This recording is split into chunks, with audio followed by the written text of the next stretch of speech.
off relations in 1960. A Georgetown basketball coach turned in a bunch of the athletes from Westville and Schlarman and some from Danville.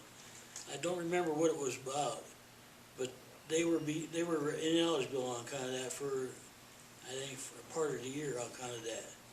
So they broke off relations. So we didn't play Georgetown for 3 years. So the JCs got together with the Georgetown JCs, and we went to school board in Georgetown. We went to school board here, trying to get the football game started, relationship started again. And that's when we got the football teams back together, just playing. And we thought, well, we got this going on. We might start a trophy to go back and forth. And between, Georgetown and Westville, both being coal mining towns, we thought a coal bucket.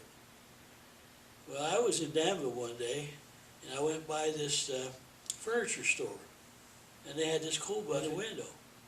And I looked at it, I went in and bought it. That was the beginning of the coal bucket trophy. And Bill Marenko was a friend of mine, and he was in the JCs with me, and he and I were in charge of the trophy, to build it. Between him and I, he built the trophy, and I bought the stuff for it, the footballs, the figurines and stuff. And he built the trophy, and that first year was awarded, was in 1963. And that was also the 35th anniversary of the first night football game. Okay. And we beat them that time too. We won the game. They were either undefeated or they only lost one game. And we beat them 7-6 at Georgetown.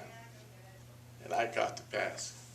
When we won that coal bucket in '97, that's when I fully understood what it meant to the community, because all of a sudden all those losses were forgotten and they started to believe in Tiger football.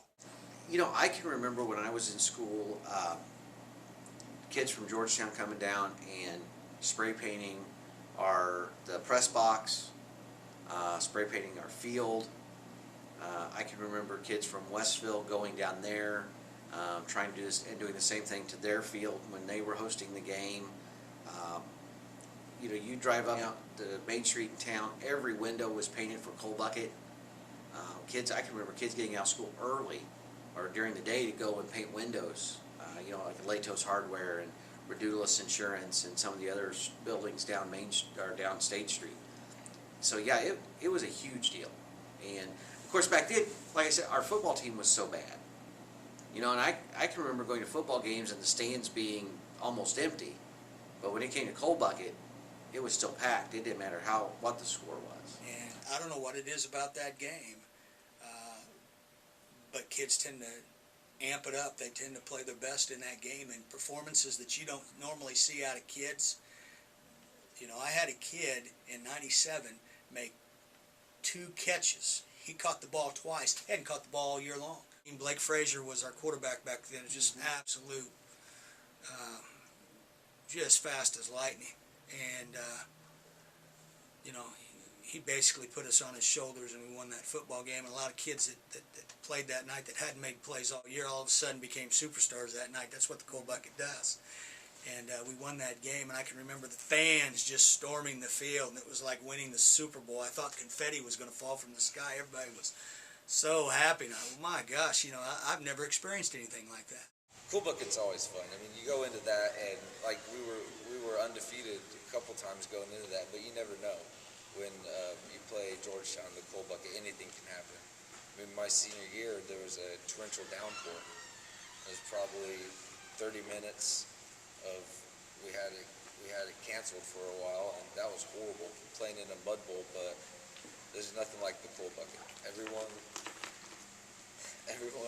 wants to beat Georgetown no matter what, and they want to beat us no matter what. It's kind of a hated rivalry, but it's always a good game, no matter if one team's 0-8 and we're 8-0. It's always a good game. 2001, Georgetown has the ball on the 9-yard line and runs 11 plays. We kept getting penalties to keep them out of the end zone. They had 11 plays from the 9-yard line to get it in the end zone. and couldn't do it. I had people coming up to me after the game, Coach, that was worth the price of admission. Those last 2 minutes of the ball game, that was worth the price of admission. It's something that you can brag about the rest of your life. Did I ever think we'd win 9 coal buckets in a row? No. My senior year in high school, we hadn't won a football game in 4 years. That year, we won the coal bucket. I too always liked all the sports and the dances. First year we went to the playoffs, state playoffs. I was a part of it. I was a senior, Yeah. and that game was probably the most memorable moment for me. The University of Illinois, the football field there, and it's just amazing how many people from Westville came and watched this game. It was a huge game. Everyone was there. I just remember listening to the radio. I think it was later that day, and the guys on the radio said they'd never seen such a crowd. They said the whole town of Westville must have been there to see this game. A lot of sock hops. After every home football game, there was always a sock hop. Dances were never formal. We pretty much came. Sock hops was decorating your bobby socks, and everybody couldn't walk on the floor with your shoes, so everybody wore socks. One dance, we all had to throw a shoe in the middle, and the boys picked a shoe, and that's who they danced with. And they didn't like that very good. But it was fun. Yeah, not too many boys danced back then. Yeah, we didn't really couple. It was No. girls one side of the room, boys on the other side of the room, and Yeah. it was just a different. It Different was a generation fun time. altogether. Yeah. The formal dances were super fun because we never had, and it was bands. We didn't have records. It was little bands, and they had their little band boxes in front. It was really felt like you really went to a dance, didn't Yeah. it? A women's program that other schools were afraid of. I remember beating St. Joe. That's huge. I think that was my sophomore and junior year. I ran in the first night track meet at Westville High School. I think I got third in a mile or something like that. My sophomore year when I started track, I wasn't a sprinter at all. They told me I couldn't be a sprinter, and I wasn't small enough to be a sprinter. I was too tall. And so I just worked at it for 3 years. And my goal that year was to break 10 seconds. I finally did it into 10.99, and I knew that with that I could make it to state. I guess sports, like I say, making all state in football, basketball, and then also having the best team Westville High School's ever had. We won 24 in a row, and I think the record still stands to this day in basketball in 1943 and 44. And the best part, we had the 5 Bs: Barney, Beresford, Bob, Bill, and Burr. Band camp, that was a great experience, lots of fun. Well, we got to go away. We went to Eastern Illinois University for a week. That was usually after we had done quite a bit of work here on the field. We had kind of our own camp here to prepare us for going to camp, and then we would go off to camp, and so that was kind of a big deal. We got to spend some quality time with our friends in the dorms and so forth. So that was a lot of fun. I love music, and being able to play at the football games and go to competitions and show off how good we were, or see how bad we were sometimes. It was pretty good. And to see the other bands and how they played. Band camp, actually. Band camp was awesome. Just having us all together out there on the field and working hard, joking around. Square gun fights. The water balls that were supposed to be for misting each other and cooling each other off usually turned into water projectiles. Large water fights everywhere. I personally was a majorette. The band had majorettes, not dancers in those days. You wore the boots and you twirled on that. And it was just an awesome feeling to lights on the football field and to enter the football field. We didn't have a fence. There was no fence to enter. You just entered the fence, and I mean the field and the band was playing from the minute they left the building, which was the old gym. We had our band room in the old gym. And it was just an awesome feeling to get out under those lights and perform. Homecoming's always fun. Homecoming's a blast. You get to see, it's like the beginning of school and you haven't seen your friends over the summer, and then you're like, oh, and having a blast and being stupid, being a stupid teenager. Oh, we had great times. We used to dance in the gym. Yeah, they had the record player playing and dancing. We used to have homecoming parades, which was a big activity, a snake dance. After the football game, we had homecoming that night. And everybody went home after the football game and got ready and came back, and they had a court. And the football captain was the king, or, you know, the head of it, and the football players picked the girls' court, all the attendants, the football players picked all of them. We didn't dress up real fancy or anything like that. We just had on, skirts and just went casual. I went to dances, and one of Jerry Hoskins, I was going with her at the time. She was the snow queen at the snow dance. And of course, she was somebody else. I went to that. Went to prom one year, and they had homecoming dances. I went to all the dances. I think after my freshman year, I don't think I did anything my freshman year. I was kind of backwards. And, you know, I don't remember a whole lot about it. It was up on the top floor of the Wolford Hotel. I remember that. We always had the homecoming in the old gym, and I don't know if they still do that today. But decorating for those was always days and days of preparation, and the pictures and the backdrops, and knowing that you built the backdrops and then you have pictures with those, and you know, remembering, you know, the fun you had with the friends that were on student council or the homecoming committees, and putting everything together to make it happen, and the dress, and you know, all the fun girl stuff that leads up to that night was fun. And of course prom was, you know, that's one of the highlights of high school, I think. That was involved in school showed up to the dances. That was just awesome.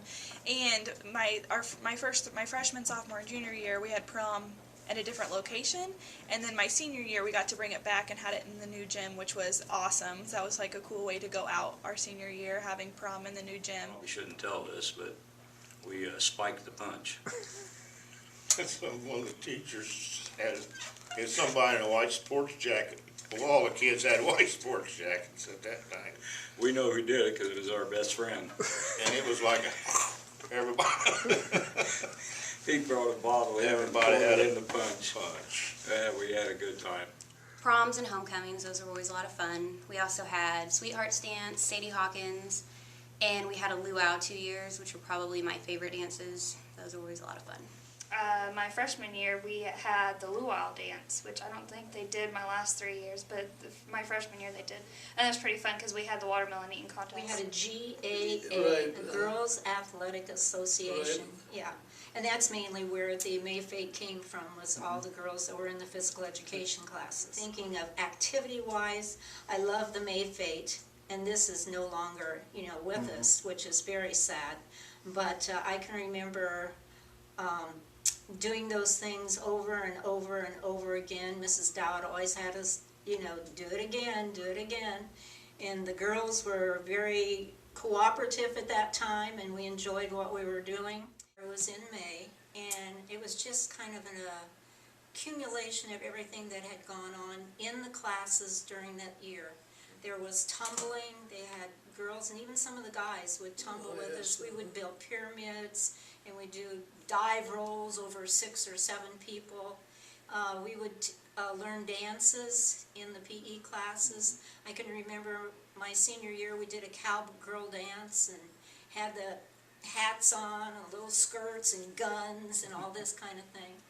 And then probably the creme de la creme was at the actual Mayfate dance, the poles. How many times we had to do that to get it correct, because if you messed up, if any one person messed up, it threw the whole thing off. And how many girls would be in that little ribbon circle? That's, That had to be 50, 60 girls were in that circle, right? Well, I wouldn't say that many, but there were a lot, maybe 30 girls would go around. You had to go in and out and over and under and over and under. And if you did it correctly, when you finished, there was a nice little weave all around the pole. But if you messed up, it looked bad. I don't remember messing up. Oh, we did. Did you? Yeah. Class had their own dance, and we worked for months on it. And then we had a maypole where we all dressed up in our formals and did the different designs around on the maypole. We had a Mayfate queen in attendance. It was a big thing. That was one of the big things. I hated to see it leave. Big thing in the spring to have a Mayfate. And Mrs. Dowett was always the one in charge. And she always had a theme. And I think one year we had the 50s, wasn't it? And we did the jitterbug and all that stuff. And everyone, homemade, made their outfits. I mean, you're talking about people without very little money, but our folks always came through, didn't they, on stuff like that. Each gym class had their own part of the dance. But the very end, and of course there was a queen, and she had to sell, what did she sell? Penny a vote? I can't remember that. I know they didn't sell any product. And the one that brought in the most money was the Mayfair. But you had a page, which it's unforeseen today to have a page. The little girl, you picked the smallest freshman, was the pages, and they made him a little cute little youth outfit and pink pillow with the crowns on it, and you had the queen and her court, and they were all in formals to the ground, and they entered just like a pageant. It was just beautiful. And then the end of it was always the maypole dance. And the senior class did the maypole dance. And Mrs. Dowett had it to a system, how you go so many steps this way, and then so many kids go in and out, and before you know it, you got it all twisted in a beautiful pattern. My class. But she didn't allow for formals. We practiced in our gym suits. Yeah. Then you had these big formals. With the hoops. So, and we got all messed up. We got going wrong direction. We got that thing tied up in knots. We It was hysterical. And you were supposed to untie it the way you tied it and walk away from it and drop your string. And it was in the middle of the gym, and it went clear to the edges. And when we dropped ours, it was all full of knots. And she wiped her hands of it. I've been doing this for how many years? Like 30 years, and I never had a class mess it up until your class. Yeah. And there's no more of this. I don't think they had it. And they never had it again. No. We really goofed it up. Yeah. And we still don't know what we did wrong. We thought we were doing it all right. Well, yeah. Everybody. Yeah. I mean, everyone came to the high school Mayfete. Yes, that was a big event. Yeah. That's about the only thing us girls got into. Yeah, because there was nothing for us. Big thing for the girls was the Mayfete. They would get, I would say, 4 or 5 girls, and they'd sell tickets. Whoever sold the most tickets was the May Queen. And then the big thing, they did singing and dancing. They put on a show in the gym. And the finale was the maypole dance. And they would crisscross and everything, you know. It was interesting. Just school spirit that everyone actually produced on it, because usually no one's really that happy to go to school, but everyone's happy to go to school during Spirit Week. Competing against the other classes to see who was the best, definitely at dressing up, and the activities. I know our senior year we lost against the freshmen in tug of war. I know that much. That was a little bit embarrassing.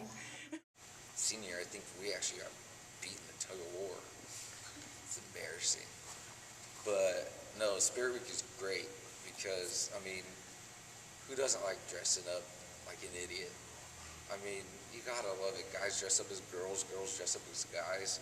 Everyone dresses up like on Friday in orange and black. You see the whole stands are just orange and black colored. It's great. And I mean, the games at the end of the day, I mean, that's what you're looking forward to the whole day. Like, who's gonna win Cupcake Wars? Everyone, you know, that's awesome. And sometimes you go out on the football field. I don't know if you guys did it this year, but do the